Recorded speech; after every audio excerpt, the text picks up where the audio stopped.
Assalamualaikum warahmatullahi wabarakatuh. Para pecinta Al-Quran yang dimuliakan Allah, Alhamdulillahirrabbilalamin.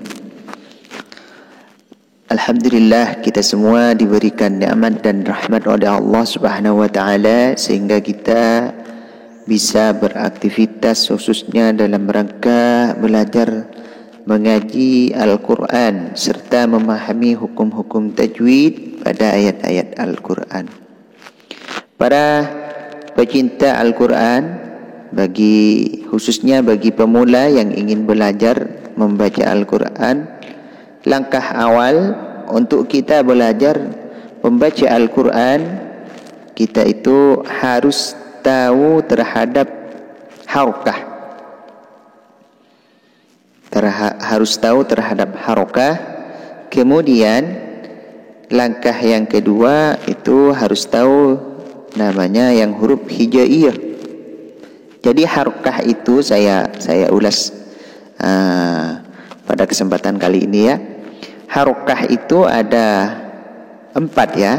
Ada yang mengatakan 3, ada yang mengatakan, kalau saya itu mengatakan 4. Jadi pertama harkat fathah di sini, kedua harkat dhammah seperti ini, ketiga harkat kasroh seperti ini, keempat harkat sukun seperti ini. Itu ya. Jadi langkah awal kita harus tahu terhadap macam-macam harokah. Ada harkat fathah, ada harkat dhammah, ada harkat kasroh, kemudian ada harkat sukun. Itu harokat. Jadi kita harus bisa membedakan terhadap harkat tersebut. Kemudian kita harus tahu terhadap huruf. Ya jelas, kita kalau ingin tahu belajar mengaji, ingin tahu mengaji, maka yang terpenting poinnya itu 2 ya. Harus mengetahui harokat, kemudian harus mengetahui huruf hijaiyah yang 28 itu, dari hamzah, dari alif sampai ya ke belakang, dan hamzah itu harus tahu terlebih dahulu sehingga boleh kita masuk terhadap membaca Al-Quran secara tartil, secara pelan-pelan gitu. Tidak boleh tergesa-gesa, harus pelan, santai, dan hati harus tenang, rileks. Tidak boleh terburu-buru agar kita dipermudah oleh Allah Subhanahu wa ta'ala dengan niat yang baik, yang tulus, bukan karena ingin disanjung orang pintar mengaji, bukan. Akan tetapi kita harus berniat dengan tulus lillahi ta'ala, menghilangkan kebodohan. Baik, pada kesempatan kali ini kita akan mulai pelajaran dengan Bismillahirrahmanirrahim. A'udzu billahi minasy syaithanir rajim. Bismillahirrahmanirrahim. Qalu ud'u lana rabbaka yubayyin lana ma hi.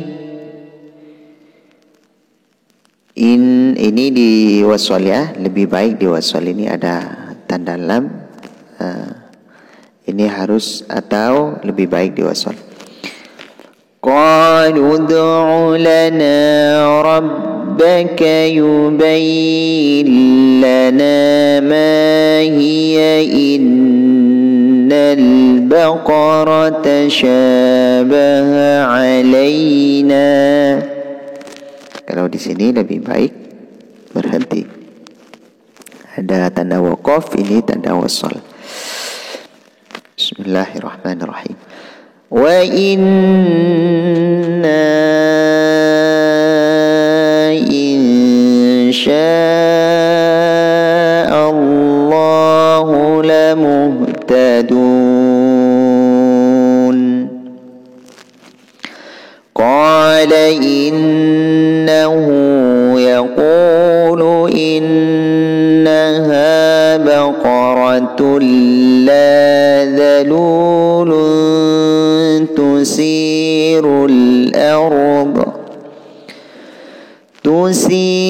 الأرض ولا تسقي الحرث مسلمة لا شية فيها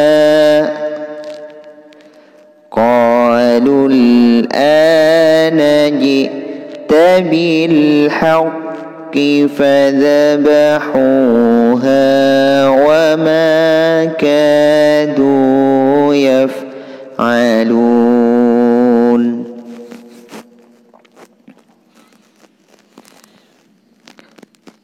Saya lagi ya.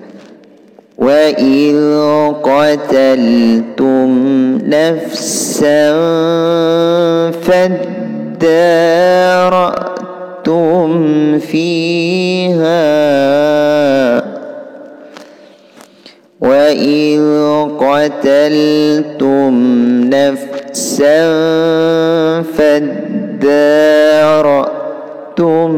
fiha wallahu mukhrijum ma kuntum taktumun. Itu ya, cara bacanya harus santai, pelan. Kita lanjut terhadap tajwid sekarang. Jadi ini nun sukun bertemu lam, ini sama ya, ini kata video sebelumnya itu idgham bila gunnah, idgham yang harus tidak didengungkan. Nun sukun bertemu lam, ini idgham bila gunnah. Kemudian gunnah musyaddadah, ini nun tasdid namanya gunnah musyaddadah. Kemudian di sini ada shin ya, titik tiga shin berharkat panjang, maka ini namanya mad asli atau mad tabi kadimi, panjangnya 2 harokat.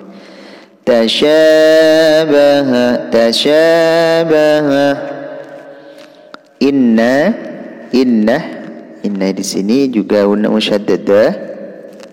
Nah, di sini ada huruf mad ini, alif ini bertemu alif di lain kalimat, maka namanya apa? Kata kemarin itu mad jais munfasil. Ada huruf mad bertemu hamzah atau yang berbentuk alif di lain kalimat, itu namanya mad jais munfasil, panjangnya 5 harokah. Selanjutnya sya'ah, ini huruf mad bertemu hamzah dalam satu kalimat, namanya mad wajib muttasil. Ada mad wajib muttasil, ada mad jais munfasil. Kalau mad wajib itu bertemu hamzah dalam satu kalimat atau di satu kalimat. Kalau mad jais munfasil, huruf mad bertemu hamzah yang berbentuk alif di lain kalimat. Ini inna satu kalimat, insya'a in ini satu kalimat. Itu bedanya kalau mad wajib muttasil bertemu hamzah dalam satu kalimat.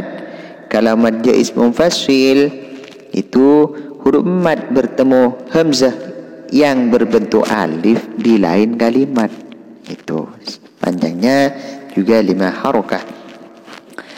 Wa inna insya'allah. Kita lanjut ya. Qala innahu ini inna namanya guna musyaddadah.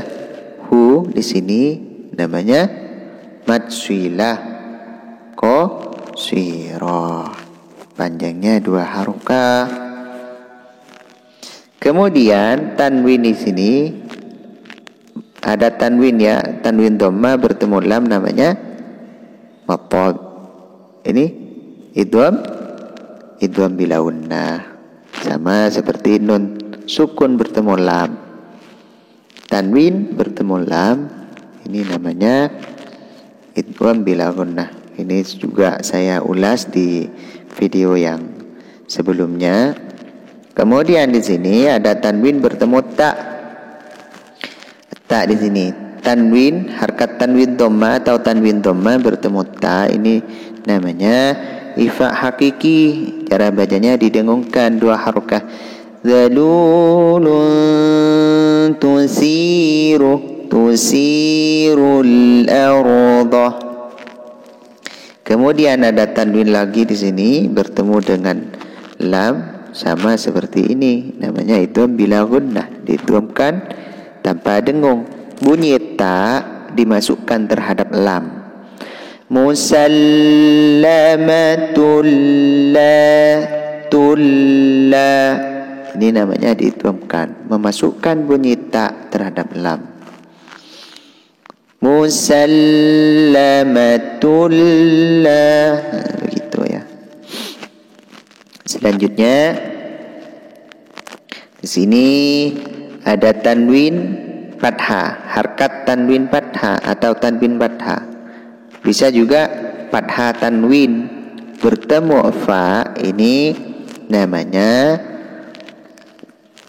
ifa hakiki, didengungkan dua harokah. Jadi setiap tanwin itu tidak terlepas dari yang namanya harkat tanwin fathah, dhamma atau kasro.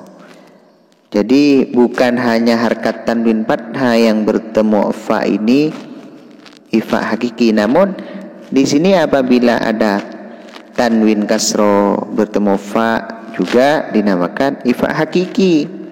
Sama apabila di sini misalkan tanwin dhamma bertemu fa, ini namanya juga ifa hakiki karena ini yang dihitung tanwinnya, sama-sama harkat tanwin. Setiap tanwin, baik tanwin fathah, tanwin dhamma, tanwin kasro bertemu fa, maka di sini hukumnya ifa hakiki, begitu. Cara bacanya ini didengungkan dua harokah. Nafsan